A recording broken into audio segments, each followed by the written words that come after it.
kembali lagi di dalam konsep pendidikan. Konsep pendidikan itu harus ada kasih sayang. Nah itu kan sukses. Makanya bukan yang nebeng jet pribadi. Pilar-pilar yang ada di leaderpreneur yang berjiwa Quran ini muncul ke depan pengusaha-pengusaha muslim yang bisa menandingi 9 naga. Jadi kita 9 apa kelas 9 naga?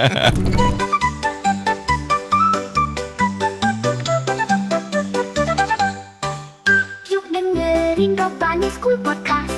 Penuh cerita gak pernah bosenin. Ngobrol santai banyak inspirasi. Tapi yang pasti bakal bikin hari lebih make it easy. Assalamualaikum warahmatullahi wabarakatuh. Waalaikumsalam warahmatullahi wabarakatuh. Ya, selamat datang di Robbani School Podcast yang saat ini kita akan berbicara tentang fitrah pada manusia. Jadi sahabat-sahabat Robbani, ini adalah salah satu media yang Robbani School adakan untuk bagaimana kita memperkenalkan konsep pendidikan yang ada di Robbani. Insyaallah hari ini kita kehadiran narasumber yang menjadi pembicaraan kita hari ini, dan beliau adalah salah satu dari wakil direktur Sekolah Robbani untuk bidang riset dan pengembangan. Kita akan bersama dengan Pak Maman. Iya, Pak Ade Assalamualaikum Maman. Pak Maman.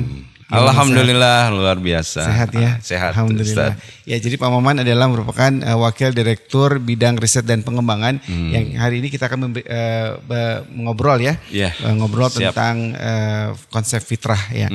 Jadi sebelumnya Pak Maman, kita punya konsep di Sekolah Robbani itu adalah bagaimana kita membuat kenyamanan anak-anak peserta didik kita di sekolah gitu ya, sesuai dengan fitrahnya. Sesuai dengan apa yang di dalam Quran surat An-Nur. Ayat 30 bahwasanya Islam adalah agama yang fitrah gitu ya. Dan juga di dalam sebuah hadis di banyak di hadis Rasulullah menyatakan bahwasanya semua anak lahir dalam keadaan fitrah dan kedua orang tuanya yang membentuk dia orang tua yang Yahudi, Nasrani dan Majusi. Jadi memang konsep pembelajaran fitrah ini sangat kita kedepankan ya, apalagi di Sekolah Robbani ya Pak Maman ya. Betul. Mungkin bisa diceritakan Pak Maman tentang konsep fitrah yang ada di Sekolah Robbani itu sendiri. Iya. Terima kasih atas waktunya ya di podcast ini. Jadi sebetulnya kalau kita bicara tentang fitrah itu berarti kita bicara siapa yang menciptakannya. Jadi fitrah adalah nilai-nilai kebaikan yang ditanamkan oleh Allah ke dalam sebuah ciptaannya, yaitu insan, yaitu manusia. Nah, nilai-nilai kebaikan ini adalah sesuatu yang memang dari awal ketika ruh itu ditanamkan, Allah bertanya siapa Tuhanmu, kemudian dijawab. Itu adalah sebuah konsep bahwa semua anak-anak itu baik yang dilahirkan dari agama apapun itu pasti akan menuju kepada fitrahnya, fitrah menuju Tuhannya. Nah, di Sekolah Robbani juga bagaimana agar fitrah ini tertanam di dalam anak-anak, yaitu bahwa nilai-nilai moral, kemudian empati, kemudian nilai-nilai religius, kemudian nilai-nilai kebaikan-kebaikan, kesuksesan-kesuksesan selalu ditanamkan. Baik kebaikan dan kesuksesan sama-sama ideal menuju fitrahnya. Dan di Sekolah Robbani memang ditanamkan untuk itu, tidak hanya belajar secara akademik, tapi anak-anak itu memahami bahwa semua yang mereka lakukan tujuannya adalah agar selalu dekat dengan Allah Subhanahu wa taala. Ya, jadi sudah terinstal gitu. Betul, sudah terinstal dengan baik gitu jadi ya. tinggal bagaimana kita mengembalikan fitrah itu. Betul. Tapi menarik ini Pak Maman. Jadi artinya kalau itu adalah sebuah konsep fitrah yang memang sudah Allah tanamkan di dalam diri masing-masing anak itu kan. Jadi kan tergantung dari orang tuanya nih, parentsnya. Nah, bagaimana kita kalau mensinergikan, jadi untuk membuka fitrahnya manusia itu kan berarti nanti orang tuanya juga harus nih, kudu lah dia kerjasama sama sekolah. Jadi jangan serahkan semua ke sekolah kan gitu ya. Nah itu gimana kalau konsep di Sekolah Robbani untuk bersinergi dengan orang tua untuk konsep fitrah? Ya, semuanya berangkat dari keteladanan. Baik. Ya, jadi kan setiap orang tua juga ingin mendapatkan anak-anak yang baik, anak-anak yang menjadi investasi mereka menjadi anak-anak yang ahli surga gitu ya. Semua orang tua tidak ada pun yang tidak ingin menjadi anak-anak yang soleh dan soleha. Tidak ingin punya anak yang tidak soleh, brutal, durhaka, jahat, itu tidak ada. Maka pasti orang tua itu akan mencari pendidikan yang terbaik. Nah, kebetulan mungkin salah satu yang menjadi pilihan orang tua adalah sekolah robani. Karena di sekolah robani selalu mengedepankan tentang nilai-nilai kebaikan, nilai-nilai moral, kemudian nilai-nilai yang membuat orang tua juga menjadi nyaman dengan sesuatu yang berdasarkan pendidikan yang diterapkan di robani itu sendiri. Nah, kesinergisan itu terjadi ketika kedua belah pihak menjadi teladan, baik orang tua menjadi teladan di rumahnya maupun guru dan semua pengayom di sekolah itu menjadi teladan.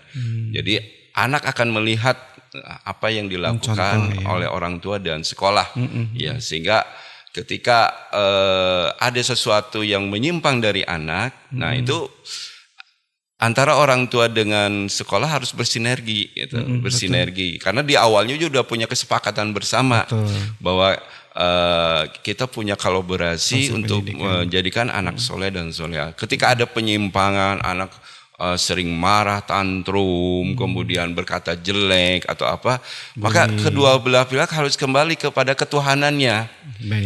Apakah mereka menjauh dari sisi ketuhanannya atau malahan mereka lebih kepada sisi orientasi akademiknya atau apa saja ya. Nah, itu mungkin kesinergian yang harus terjalin terus, bahwa sifat ketuhanan harus menjadi sinergi yang pertama di dalam sebuah organisasi sekolah maupun organisasi keluarga. Itu Ustaz. Baik, ya, menarik. Artinya tadi Pak Maman menyebutkan kalau konsep di sekolah robani itu ada merupakan kedua dan itu membuat kenyamanan, kenyamanan untuk anak. Artinya tidak hanya sekedar orang tua yang menitipkan anaknya di sekolah kemudian dia merasa nyaman, ya sudahlah diatur sekolah gitu ya. Nah, apakah tidak ada mungkin dari sisi konsep penerapan pendidikan itu kan kadang-kadang anak itu suka secara tidak sengaja melakukan bully gitu ya Pak Maman ya.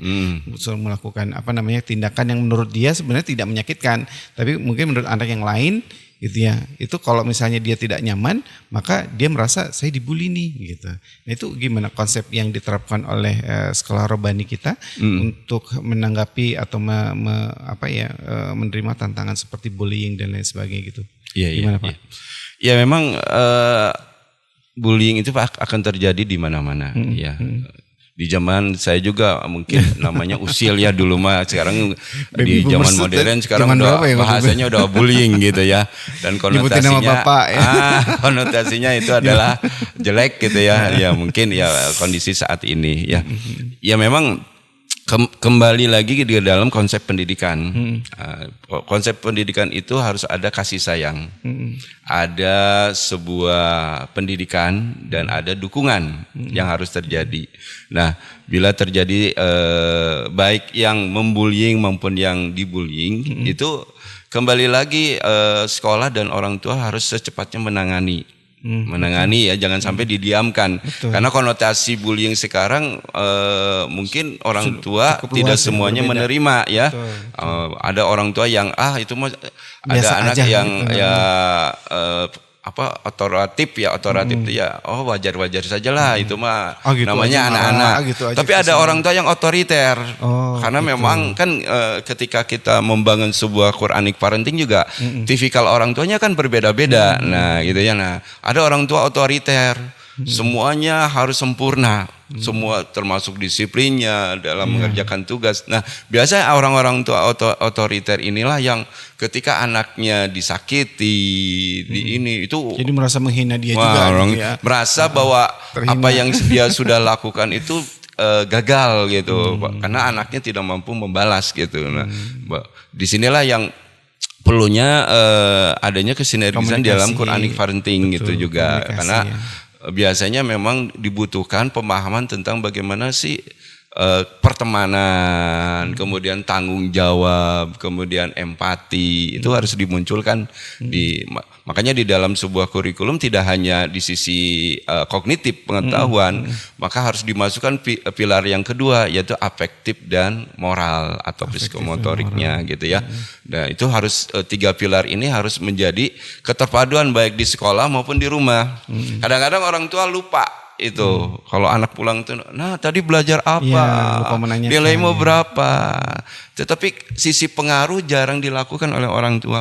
Alhamdulillah anak ibu bisa sholat zuhur, anak ibu bisa mengaji. Jadi kecerdasan itu tidak hanya di sisi kemampuan, tapi sisi pengaruh itu harus seimbang.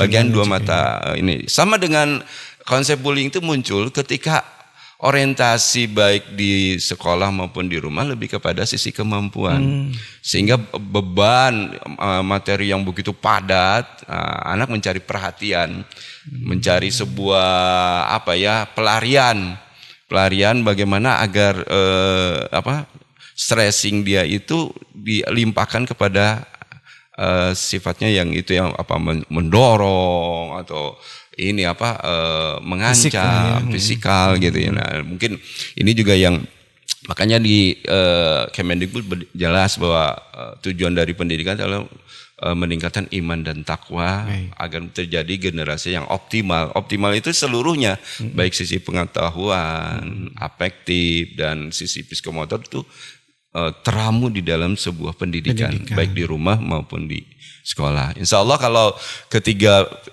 hal ini sinergis, nah orang tua dan sekolah juga akan melihat bahwa tidak terjadi bullying begitu sering ya terdengar gitu. Ya, nah gitu. Baik. Bila terjadi ya orang tua harus satu menenangkan dulu. Nah, itu ya. Menenangkan dirinya dulu. Menenangkan diri. Kadang-kadang kan perlu proses tabayun ya. Tabayun itu dulu, karena kan informasi yang disampaikan seorang klarifikasi anak gitu. Dengan ini akan berbeda, makanya harus ada proses tabayun. Kemudian komunikasi yang baik, beri waktu ruang bagi anak untuk ya mengalami kesedihannya lah gitu ya.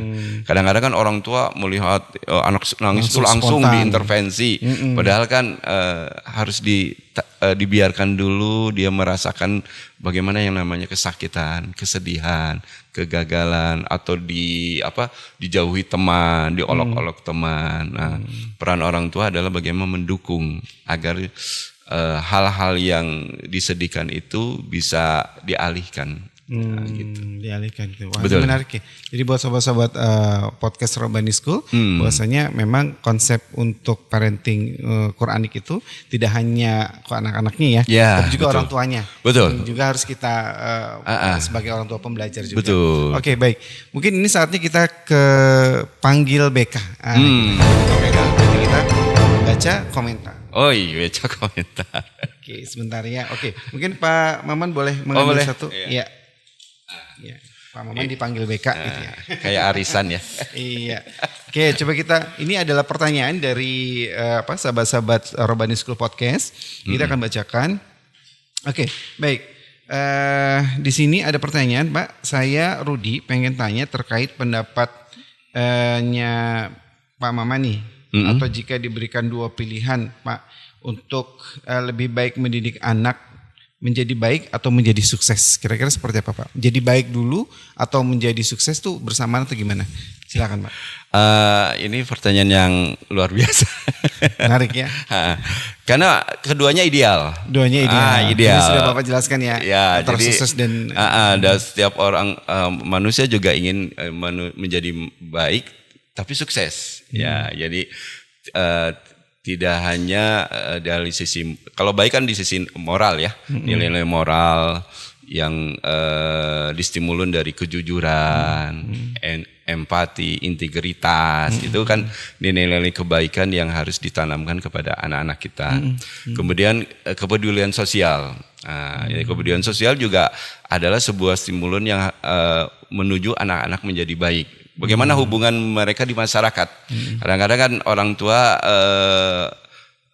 lebih protek ya, anak tuh sekolah pulang gitu ya ke rumah. Padahal kehidupan mereka dengan masyarakat juga penting supaya mengetahui nilai-nilai kebaikan itu kelihatan secara nyata, konkret gitu. Nah gitu ya. Kemudian nilai-nilai kebaikan ini menjadi sesuatu yang menjadi keinginan setiap orang. Nah, kalau kebaikan. Nah, kebaikan. Tapi karena kalau sudah fitrah tadi fitrahnya itu. Kalau sukses itu kan relatif. Karena setiap orang pasti beda-beda. Iya, sukses itu kan relatif ya. Harus punya mobil dulu, rumah dulu gitu. Jadi kalau sukses itu berangkat dari kemandirian. Kemandirian yang ditanamkan oleh orang tua, kedisiplinan, bagaimana mencapai tujuan yang jelas supaya sukses. Itu kan itu nilai-nilai kebaikan. Ini termasuk kan orang biasanya kalau untuk mencetak anak-anak sukses biasanya melatih kemandiriannya, merencanakan tujuan yang jelas. Itu adalah sebuah kesuksesan. Artinya kesuksesan itu bagaimana kehidupan yang lebih baik secara finansial. Biasanya orientasinya finansial kesuksesan itu. Ekonomi, nah, finansial. Kedua, kenapa orang tua ingin anaknya sukses supaya menjadi inspirasi bagi banyak orang, gitu kan? Kan bangga orang tua kalau misalnya Maman sukses punya perusahaan ini, punya mobil ini, bisa berjalan. Kan orang sekarang dunia sekarang kan dimunculkan para sultan itu. Nah, itu kan sukses. Makanya bukan yang nebeng jet pribadi. Makanya sukses dan kebaikan itu adalah sifat yang ideal, sejatinya ideal. Jadi lebih bagus mengkombin dua-duanya, menjadi orang baik yang sukses. Itu lebih bagus ya. Tidak bisa ada dua pilihan yang bisa dipilih antara baik dan sukses. Keduanya adalah bersinergi. Karena sukses terbentuk karena memang ada kebaikan yang muncul. Dan itu kan Islam mengajarkan bagaimana menjadi orang soleh yang kaya. Orang soleh yang kaya. Betul. Gitu kan, soleh dulu kan yang dibentuknya. Tapi jangan sampai hanya soleh, tapi dia harus bisa berbagi ke dunia. Yang caranya ya dia harus jadi kaya gitu. Baik, menarik ya. Nah, gitu, menarik ya sahabat-sahabat podcast Robani School. Jadi intinya adalah kalau kebaikan itu kita tanamkan sejak dini, sesuai fitrahnya, maka kesuksesan yang akan didapatkan juga sesuai dengan kebaikan yang dia lakukan ya. Betul. Jadi seperti kita menanam benih, maka saat itu kita akan menuainya gitu ya. Baik, yang menarik ya sahabat Robani School Podcast. Jadi ini konsep fitrah yang memang sudah diterapkan oleh sekolah Robani ya. Jadi dia menanamkan moral sejak awal, kemudian soal kesuksesan nanti tinggal bagaimana nanti orang tua dan sekolah berkomunikasi begitu ya. Makanya kan sistem pendidikan di Robani itu Quranic leader trainer. Iya. Bagaimana menjadi seorang leader yang Quran, bagaimana menjadi seorang entrepreneur yang Quran. Nah, jadi Quran itu adalah sebagai pedoman dari dua pilar ini. Nah, jadi di dalam pendidikan Robani juga bagaimana agar semua anak-anak itu dia outcome-nya adalah menjadi leader yang hatinya itu hati Quran, jiwanya jiwa Quran. Sehingga apa? Dia bermanfaat bagi banyak orang. Ketika dia jadi pemimpin yang adil. Nah, ketika dia jadi pengusaha yang sukses, hatinya atau jiwanya jiwa Quran. Bagaimana dia bertanggung jawab dengan usahanya untuk bermanfaat bagi banyak orang. Kemudian bisa menolong banyak orang. Kemudian bisa menolong keluarganya. Kemudian bisa bermanfaat untuk dunia. Nah, itu sehingga Quranic Leader Trainer itu sangat cocok di sekolah Robani karena mudah-mudahan dengan pilar-pilar yang ada di Leader Trainer yang berjiwa Quran ini muncul ke depan pengusaha-pengusaha muslim yang bisa menandingi 9 naga. Jadi kita 9 apa kalau 9 naga? Menjadi kita adalah satu naga gitu. Yaitu muslim muslim yang kuat. Seperti 9 naganya bukan di dalam susu ya. Nah. Baik. Ya karena contohnya udah banyak ya. Utsman bin Affan, Abdurrahman bin Auf adalah seorang yang leader trainer yang Qurannya juga luar biasa ya. Bagaimana Utsman bin Affan ketika mau sholat juga dia bergemetarnya luar biasa ya. Kedengar sampai jarak 50 kaki itu kan itu artinya konsep leader friendly-nya jalan di dua tokoh ini, Utsman dan Abdurrahman bin Auf. Nah gitu ya gitu. Masya Allah. Gitu ya Rabbani School Podcast. Jadi sahabat-sahabat Rabbani. Jadi ini tadi pembahasannya cukup menarik dan tadi ada beberapa komentar yang dibacakan. Sekarang kita ke Bani Pak. Jadi kita ada Bani namanya bincang bersama anak Rabbani. Jadi kita coba panggil ke anak Rabbani kita ya. Kepada Ananda Sultan. Mangga, aduh. Nanda Sultan. Bani, iya bincang bersama anak Rabbani. Bincang bersama anak Rabbani. Nanti Sultan akan memberi pertanyaan ke Pak Maman ya tentang konsep fitrah ini. Dan kita juga lihat fitrahnya anak-anak Rabbani seperti apa. Silakan Ananda Sultan, mangga. Silakan. Anak yang soleh. Assalamualaikum. Silakan duduk. Oke. Salam dulu. Salim. Oke. Masya Allah. Ya, jadi Sultan ini salah satu siswa Rabbani Pak Maman. Jadi nanti Sultan akan memberikan pertanyaan ya. Mau berbincang dengan kelas berapa? Sekarang kelas berapa? Kelas 5. Oh, kelas 5. Kelas 5. Hobinya apa? Aku hobinya itu membuat semacam DIY barang bekas. Recycle. Oh, luar biasa tuh. Hebat. Sultan mau punya pertanyaan Pak Maman?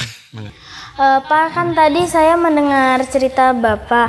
Nah, gimana Pak biar kalau misalnya saya yang dibully itu gimana Pak? Dirundung. Apa yang harus Sultan lakukan? Iya. Oke. Contohnya dibully apa? Contohnya dibully apa? Sultan misalnya. Misalnya Banyak bully itu ya. Contohnya di apa? Apa dengan kata-kata atau fisik atau gimana? kayak misalnya dikata-katain gitu. Kata-katain. Diejek lah. Ya diejek. Sultannya marah nggak? Marah nggak? Diejek. Kesel. Sedih gitu ya. Renung ya. Katanya kamu gemuk tadi kesel. Sedih. Oh gitu. Ya. Pertama ketika diejek atau dikata-katakan sesuatu yang membuat kita sedih ya, kita kembali lagi kepada niat kita berteman ya. Berteman apa sih sebetulnya? Niat saya adalah berteman untuk ya menjadi banyak teman yang baik ya, menjadi teman. Tapi ternyata di antara teman yang baik itu ada yang melenceng ya, menyakiti kita dengan kata-kata ya. Nah, kembali lagi pada niat kita, karena kita itu mencari teman karena Allah, maka kembalikan kepada Allah. Nah, karena kita ciptaan Allah, Allah juga kan Rasulullah sudah mengajarkan gitu ya. Bila ada yang mengejek ciptaanku, kata Allah ya di dalam sebuah firman, maka itu artinya menghina aku. Nah, berarti kalau orang yang mengejek kita itu berarti sudah menghina Allah Subhanahu wa taala. Itu udah menenteramkan kita dosanya ada di dia, kita mendapat pahala. Kenapa? Karena kita tidak mengikuti langkah-langkah itu. Yang kedua, banyak istighfar. Nah, kalau kita tidak mampu istighfar, kalau kita tidak mampu misalnya melakukan seperti itu, mengejek kembali, karena kita sadar kalau mengejek kembali berarti kita ikut berdosa. Nah, kita istighfar. Nah, mudah-mudahan dengan istighfar kita tidak akan sama seperti dia. Nah, jadi dalam kunci kita tuh, saya tidak ingin seperti dia. Saya beristighfar kepada Allah agar Allah mengampuni dan memberikan jalan terbaik agar saya tidak seperti dia. Nah, yang ketiganya alihkan, jauhi. Ketika ada teman seperti itu, jauhi, pergi aja. Ketika dia udah mengatakan kan terulang nih, biasanya mengatakan sama, dia udah ketemu kita, jauhi.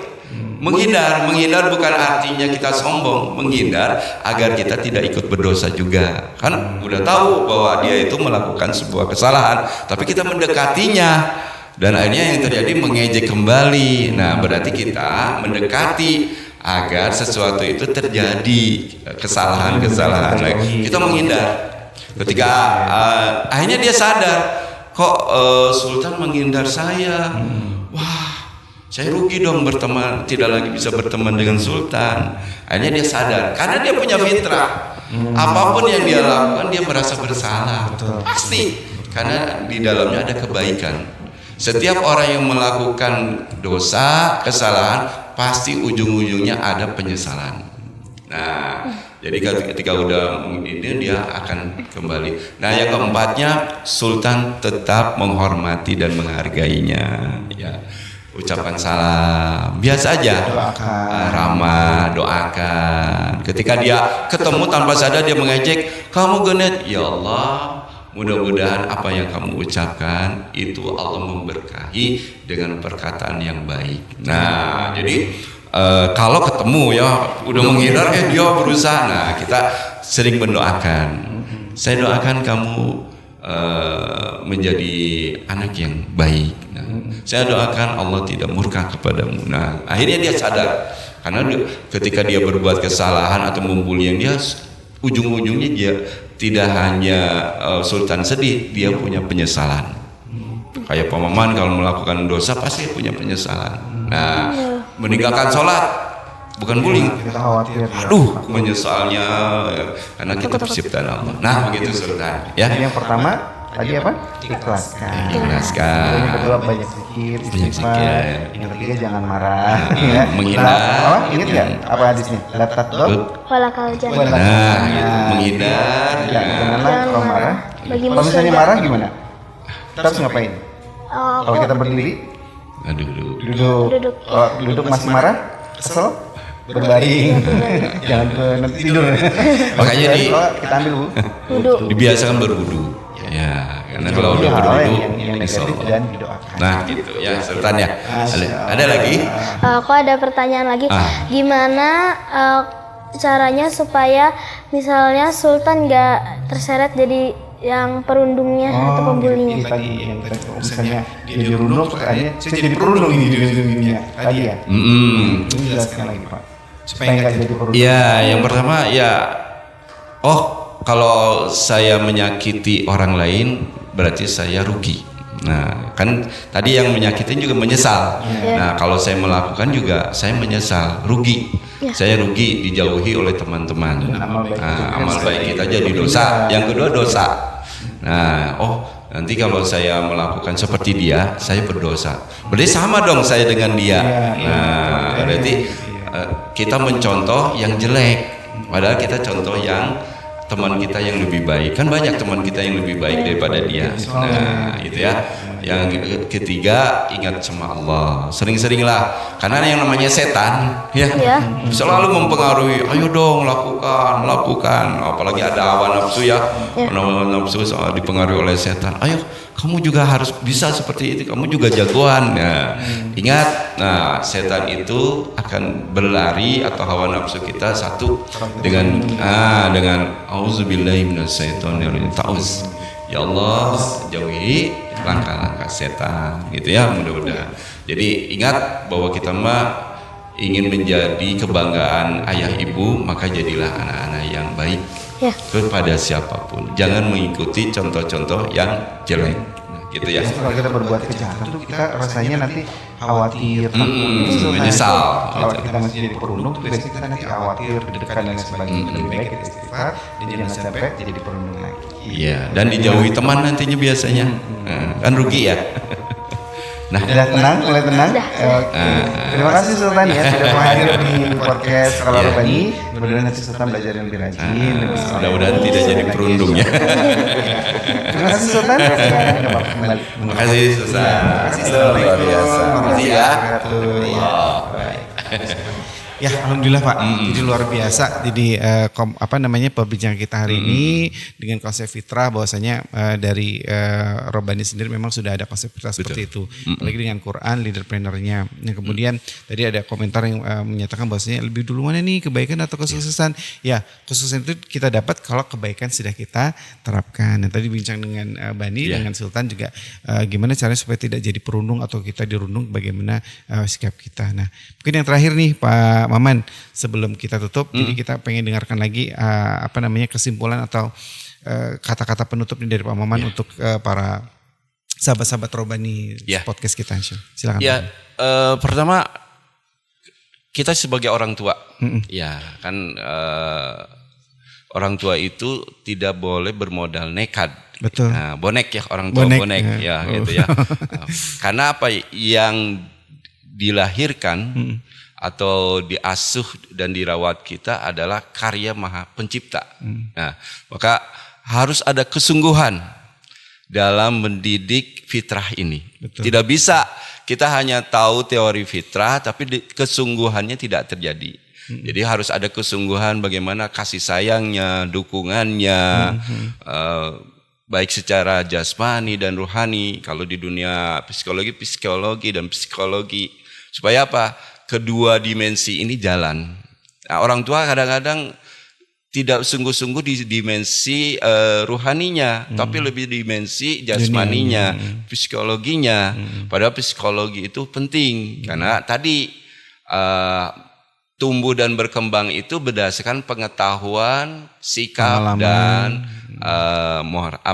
psikomotor mereka. Nah, maka butuh kesungguhan di dalam bagaimana menerapkan pendidikan di rumah sesuai fitrah yang dialami oleh anak-anak kita. Amin, Gitu, ya. Ustaz. Jadi luar biasa, Pak Maman, terima kasih. Ya, atas sama-sama. sudah menjadi hadir di tempat kami. Ya mudah-mudahan apa yang menjadi konsep pembicara kita kali ini menjadi berkah untuk kita semua ya, untuk sahabat-sahabat Robani podcast. Jadi dapat kita simpulkan bahwasanya konsep fitrah ini sudah ada di dalam surat Ar-Rum ya, Quran surat Ar-Rum, bahwasanya maka hadapkanlah wajahmu dengan lurus kepada agama Islam sesuai fitrah Allah yang disebabkan Ia telah menciptakan manusia menurut fitrah tersebut. Tidak ada perubahan pada ciptaan Allah karena agama yang lurus, tapi kebanyakan manusia tidak mengetahui.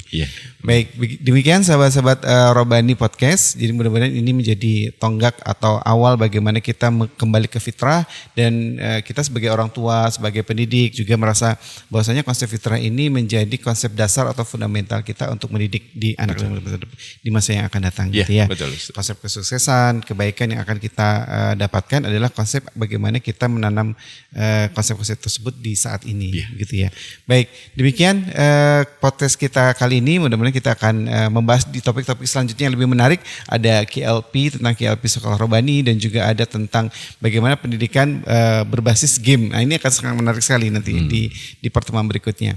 Kepada sahabat-sahabat Robani School Podcast, kami ucapkan jazakallah khair sudah menyaksikan podcast kami, dan ini menjadi sebuah langkah kami untuk bisa berdakwah melalui media sosial. Jangan lupa like, subscribe, dan view untuk kami juga bisa lebih melebarkan sayap dakwah kami. Demikian, dan kita dengan Assalamualaikum warahmatullahi wabarakatuh. Waalaikumsalam warahmatullahi wabarakatuh.